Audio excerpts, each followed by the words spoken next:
warahmatullahi wabarakatuh. Waalaikumsalam warahmatullahi wabarakatuh. Semangat pagi. Pagi luar biasa. Apa kabarnya hari ini? Alhamdulillah luar biasa. Allahu Akbar. Oke, siap untuk kegiatan Rabu Cerita kali ini? Siap? Ya, di Rabu yang cerah ini akan ada 3 anak-anak ibu yang akan membacakan cerita, ya. Dari kelas berapa, Nak? 5. Kelas 5. Iya, dari kelas 5, ya. Besok tidak menutup kemungkinan dari kelas 2 juga boleh, ya. Nah, ini bisa tuh kelas 2 tuh banyak bibit-bibitnya yang bisa bacakan cerita. Kita kasih tepuk tangan dulu untuk Zapran. Ayo, yang pertama. Ayo. Abang Zapran dari kelas 5. Ya. Cerita apa, Bang? Pasti seru punya mobil, ya. Mau dengar nggak ceritanya? Iya, silakan didengar baik-baik, duduk yang manis ya. Silakan, Bang. Assalamualaikum warahmatullahi wabarakatuh.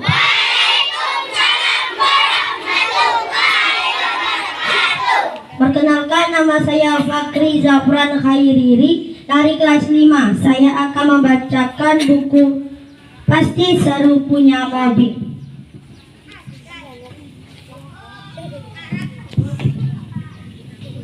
Maila bercerita dengan seru. Ayahnya baru saja membeli mobil baru. Warna apa mobil ayah Maila?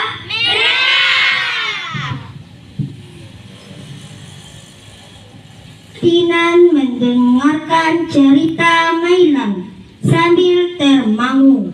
Ia membayangkan dirinya menaiki mobil itu. Selama ini Tinan selalu naik motor ayah saat pulang maupun pergi ke sekolah.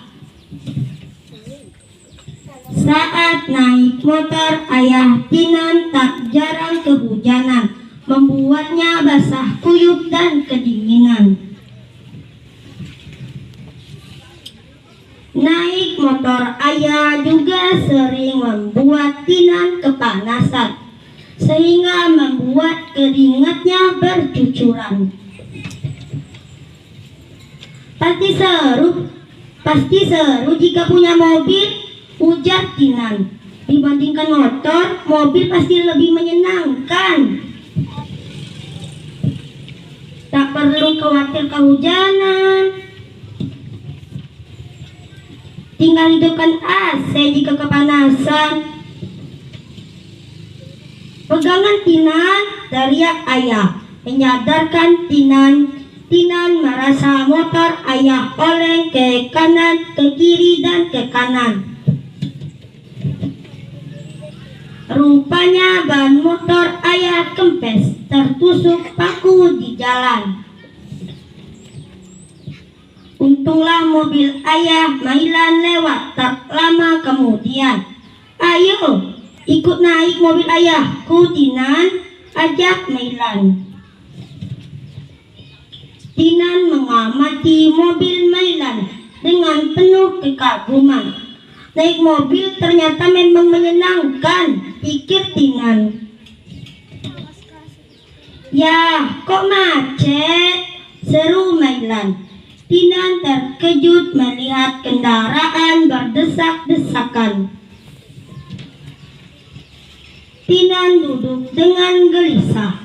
Jika begini, ia bisa terlambat ke sekolah. Tinan teringat motor ayah sesaat kemudian. Dengan motor itu sangat mudah menghindari kemacetan. Tinan dan ayah biasa melewati gang sempit perkampungan.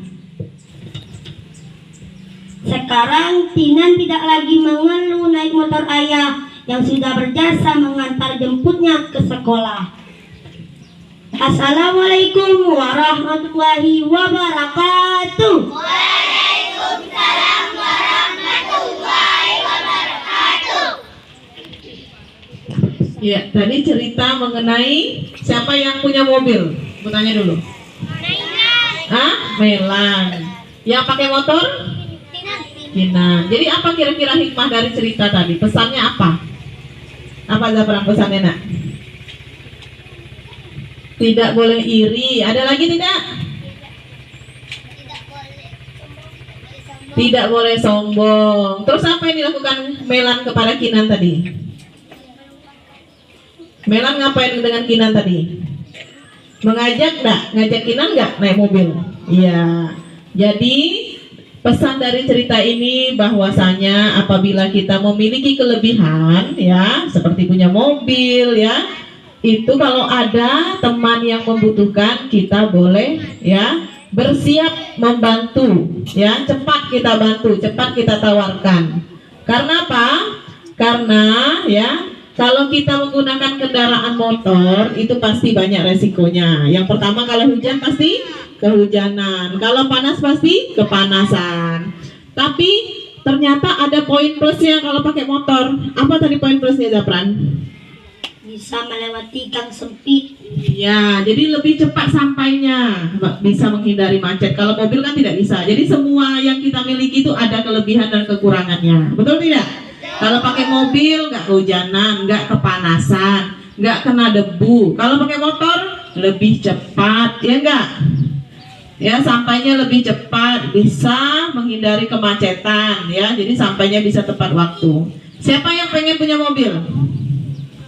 Siapa yang pengen? Nah, boleh cita-cita, malah cita-citanya nggak usah mobil lagi, pesawat. Ya, pengen punya pesawat jet, ya, private jet. Ya, iya, kalau ibu cita-citanya mobil, anak-anak ibu harus lebih tinggi. Ya. Nah, mudah-mudahan terkabul keinginan kita, semua anak-anak ibu besok bisa sukses ya. Sudah punya mobil sendiri sampai pesawat sendiri ya. Tidak ada yang tidak mungkin ya. Kita kasih tepuk tangan lagi untuk Zafran. Ya, terima kasih sudah membacakan cerita pilihannya. Ya, kita lanjutkan. Silahkan anak ibu Aska. Kasih tepuk tangan dulu untuk Abang Aska. Akan membacakan cerita apa, Bang? Didan mau berbagi karya Weni Rahayu. Silahkan ya.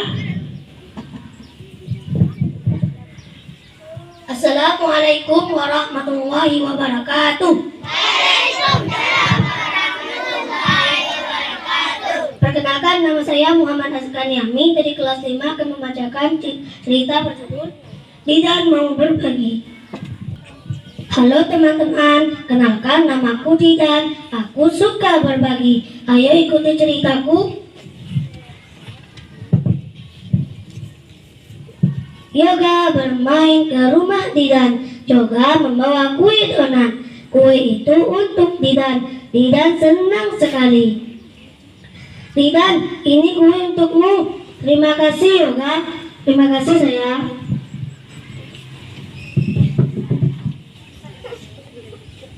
Didan mengajak Yoga bertemu ayahnya. Ayah Didan membuat yoyo. Yoyo itu pesanan Didan. Yoga bisa bermain yoyo? Bisa, Paman.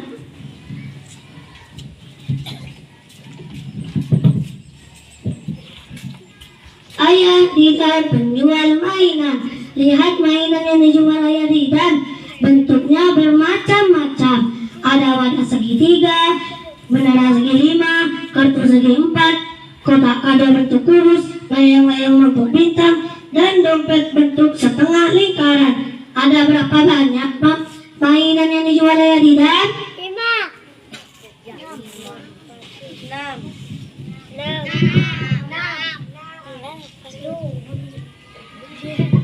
Ayah Didan memberi yoyo kepada Yoga. Yoga senang sekali. Namun Didan terlihat tidak senang. Sebenarnya yoyo itu pesanan Didan. Wah, ini yoyo untuk Yoga ya. Wah, terima kasih Paman. Ayah, jangan itu yoyoku.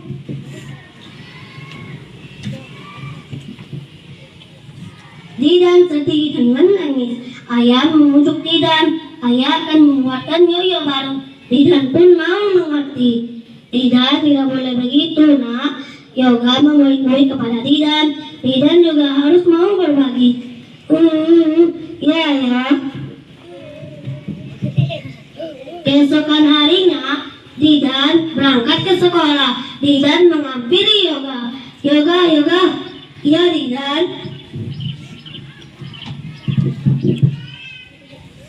Didan meminta maaf kepada Yoga. Kemarin sikap Didan kurang baik. Yoga memaafkan Didan.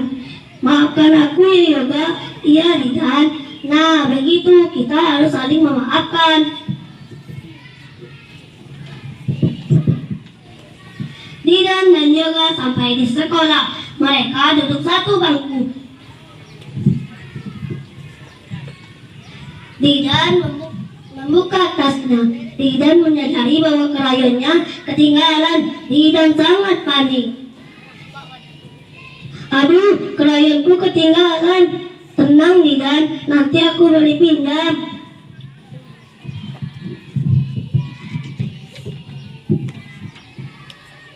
Yoga meminjamkan krayon kepada Didan. Didan bisa mengikuti pelajaran mewarnai. Sudah selesai anak-anak? Sudah Bu Guru?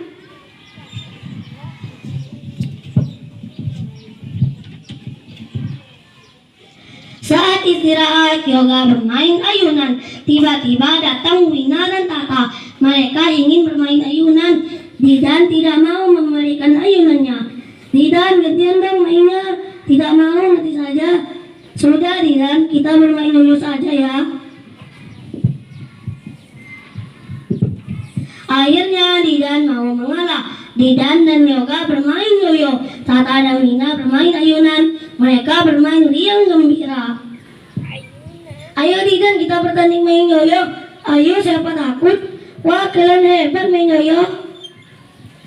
Assalamualaikum warahmatullahi wabarakatuh. Waalaikumsalam warahmatullahi wabarakatuh. Nah, tadi sudah dibacakan cerita mengenai Didan mau berbagi. Kira-kira pesan dari cerita ini apa? Jangan pelit. Bagus. Ada lagi? Jangan jahat. Ada lagi? Jangan sombong. Ada lagi nak? Apa sayang? Apa Del? Ada yang perempuan mau menambahkan? Harus berbagi. Iya. Jadi cerita Didan dan Yoga ini mengingatkan kita pada kehidupan kita sehari-hari. Betul nggak, Aska? Misalnya nih dikasih teman makanan, ya, teman ada makanan lebih kasih ke kita. Besoknya teman nggak ada duit jajan, ya kan? Kamu punya uang jajan lebih. Apa yang harus kamu lakukan? Iya, berbagi kepada teman yang tidak punya uang jajan tadi atau tidak punya makanan tadi. Indahnya berbagi membuat kita semakin erat bertemannya, semakin akrab bertemannya. Dapat pahala nggak kalau sering berbagi? Dapat. Selain berbagi makanan, hal yang paling kecil adalah misalnya kalau saat mewarnai ya, kawan ada yang tidak bawa pewarna atau kelir, itu kita boleh meminjamkan kepada teman, ya. Itu adalah bentuk saling berbagi sesama teman. Kasih tepuk tangan dulu untuk Bang Aska ya. Bagus sekali ceritanya ya, sudah 2 teman kita yang baca cerita, bagus-bagus sekali pesannya. Ya, yang terakhir kita panggilkan dari kelas 5 juga, Kakak Titi Hermalia. Silakan, kasih tepuk tangan dulu.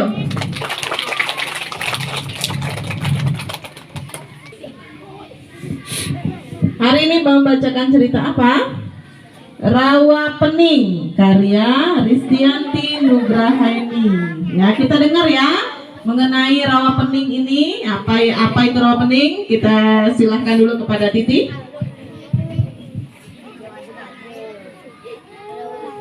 Assalamualaikum warahmatullahi wabarakatuh. Waalaikumsalam warahmatullahi wabarakatuh. Nama saya Titi Hermalia dari kelas 5.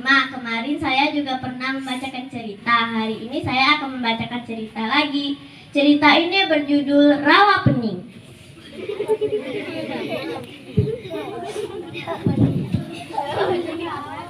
Desa Ngasem terletak di antara Gunung Merabu dan Gunung Telomoyo. Di desa tersebut tinggal sepasang suami dan istri. Mereka bernama Ki Hajar dan Nyai Sela. Ki Hajar dan Nyai Sela belum mempunyai anak.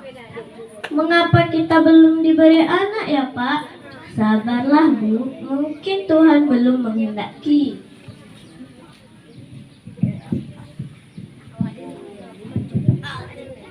Suatu hari Ki Hajar ingin bertapa. Ki Hajar meminta izin kepada Nyai Sela. Bu, Bapak ingin bertapa. Bapak akan memohon kepada Yang Maha Kuasa agar kita dikaruniai anak. Ya Pak. Ki Hajar pergi mencari tempat untuk bertapa. Ki Hajar menemukan gua di lereng Gunung Telomoyo. Ki Hajar bertapa di gua itu. Tidak lama kemudian Nyai Sela hamil. Nyai Sela senang. Terima kasih Tuhan, akhirnya saya hamil. Ini semua atas izinmu dan ini semua doa suamiku yang sedang bertapa. Semakin hari perut Nyai Sela semakin besar. Tiba saatnya Nyai Sela melahirkan. Akan tetapi Nyai Sela melahirkan seekor naga. Meskipun anak yang kulahirkan berwujud naga, aku tetap senang. Aku akan tetap menyayanginya. Nyai Sela memberi nama anaknya Baru Kelinting. Meskipun berwujud naga, Baru Kelinting dapat berbicara. Ibu, aku lapar. Iya nak, makanlah. Suatu hari Baru Kelinting menanyakan keberadaan ayahnya. Kemudian Nyai Sela menceritakan tentang Ki Hajar. Bapakmu sedang bertapa nak, akan tetapi ibu tidak tahu tempat bertapa bapakmu. Tidak apa-apa Bu, aku akan mencari bapak. Baru Kelinting bersiap untuk mencari bapaknya. Nyai Sela memberikan pusaka milik Ki Hajar kepada Baru Kelinting. Bawalah pusaka milik bapakmu ini nak. Tombak ini sebagai tanda kamu anaknya. Baiklah Bu, terima kasih. Baru Kelinting pergi mencari bapaknya.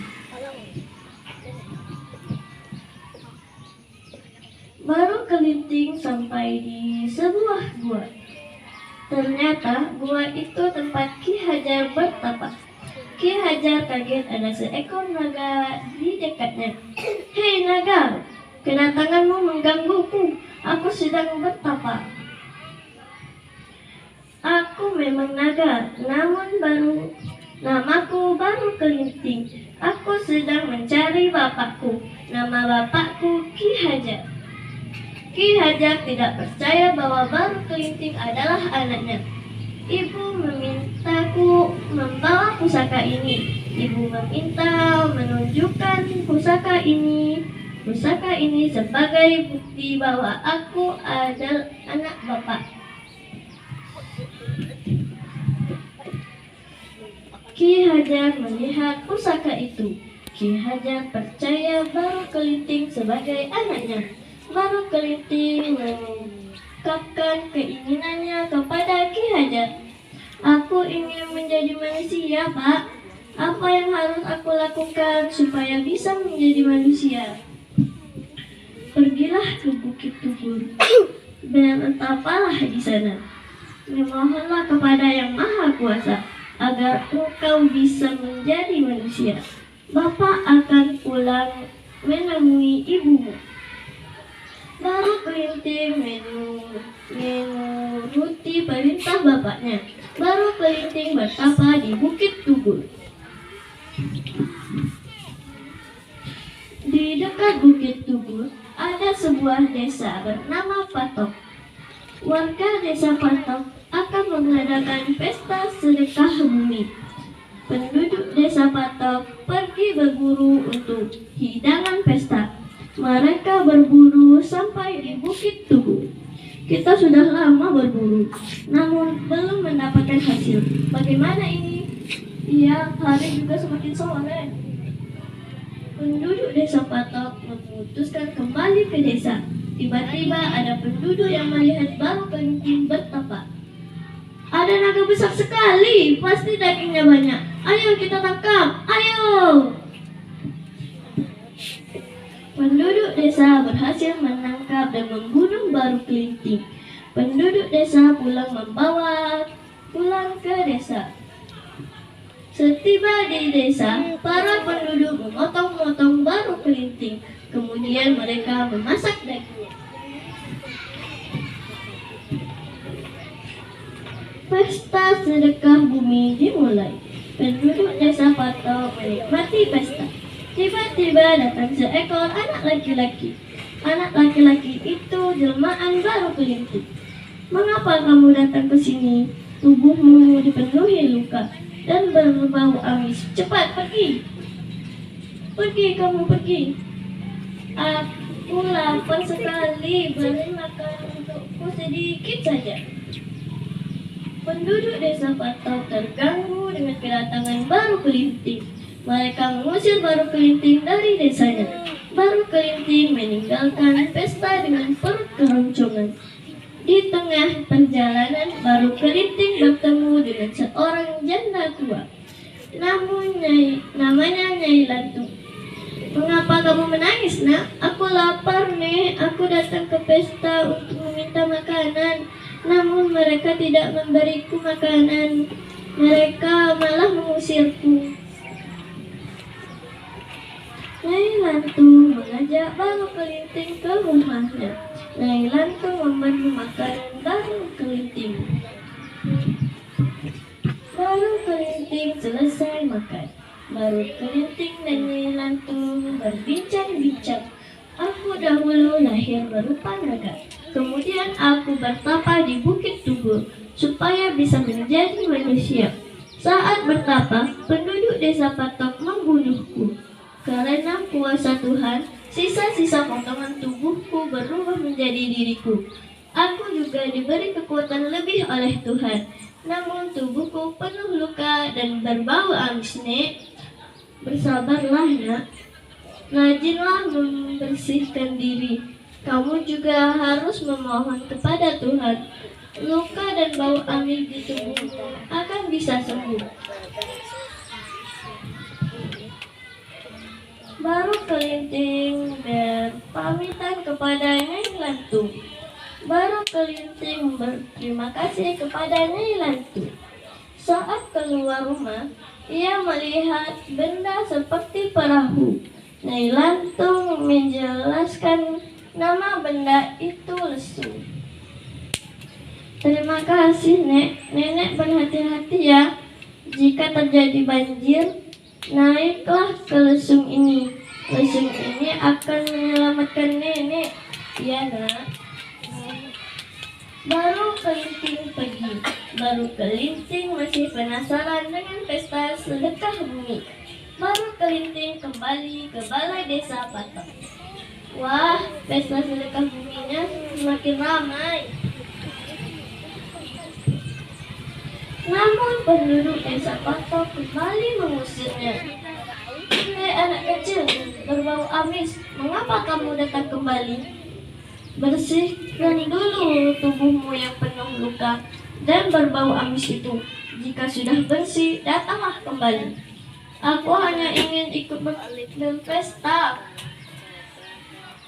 Ya, aku akan membersihkan diriku. Di mana sumur yang airnya bisa aku gunakan untuk membersihkan diri? Kamu cari tahu sendiri saja letak sumur itu. Kalau perlu, kamu buat saja sendiri. Kami tidak akan memberitahumu. Baru kelinting mencari mata air untuk membersihkan diri. Namun, baru kelinting tidak menemukan mata air itu. Baru kelinting menggunakan kesaktiannya untuk membuat mata air. Aku akan membuat mata air dengan gigiku. Terdengar suara gemuruh saat baru kelinting menancapkan lidi. Kemudian baru kelinting menyabut lidi itu. Ketika lidi dicabut, keluarlah air yang sangat deras.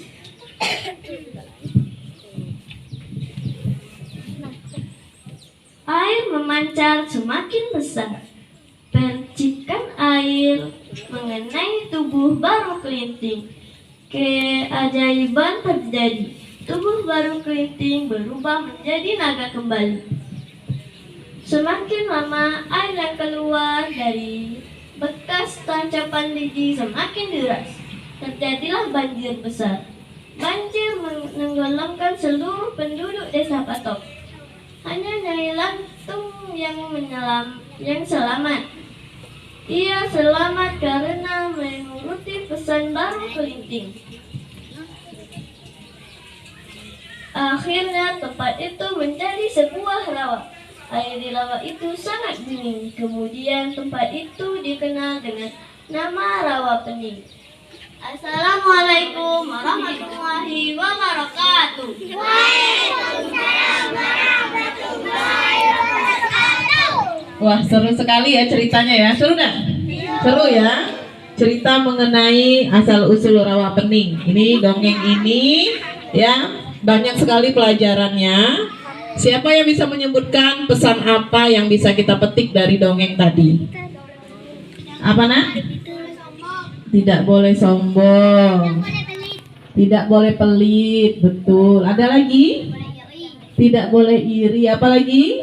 Iya. Coba ibu tanya, naga tadi namanya siapa?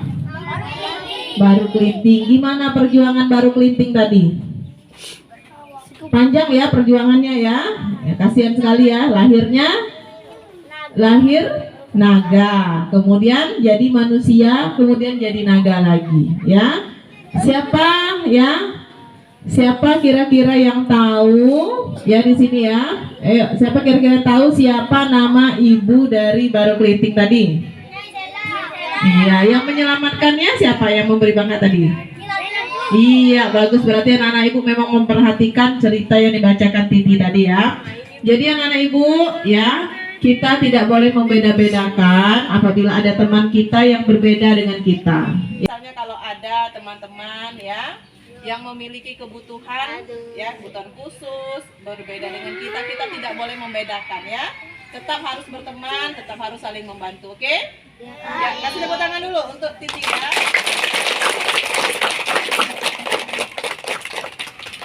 Ya, demikian dulu kegiatan kita, anak-anak ibu ya. Rabu depan kita ketemu lagi dengan cerita selanjutnya. Mudah-mudahan ada perwakilan dari kelas yang berbeda ya. Ibu akhiri, wassalamualaikum warahmatullahi wabarakatuh. Waalaikumsalam warahmatullahi wabarakatuh.